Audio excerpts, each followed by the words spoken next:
Now, Anudi is a student in international relations, wanting to pursue a career in international relations.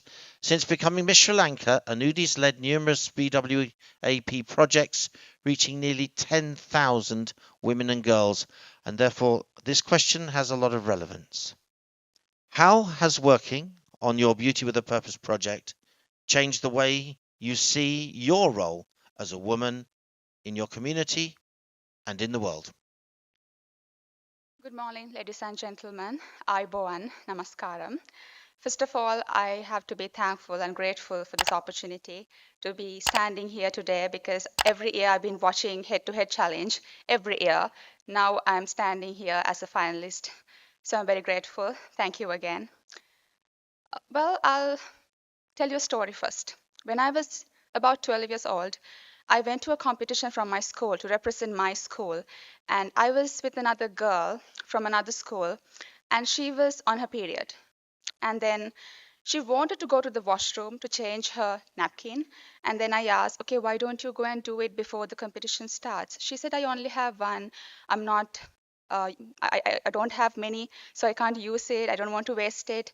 At that time, I was like, why does this happen? What does she mean? Because I never had that problem growing up.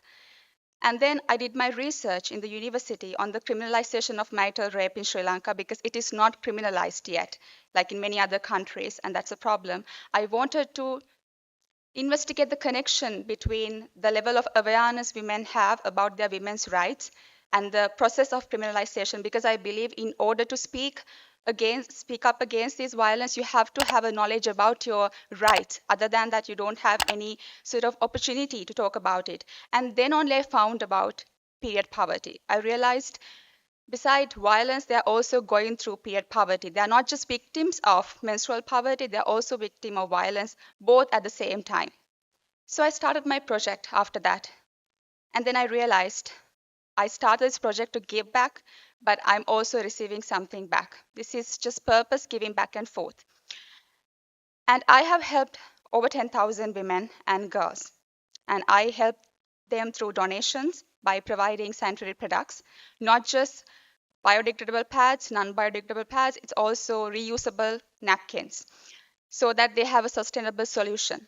And second, the awareness, because I believe awareness is key. You can give a napkin, but you can only use it once. But awareness will pass through generations. So when we do awareness programs, we try to target the audience that we are talking to. As an example, for young children, we are talking about how menstruation happens, what happens inside your body, and what you should be doing when it happens. And for older women, we talk about menopause, we talk about contraception, we talk about sexual health.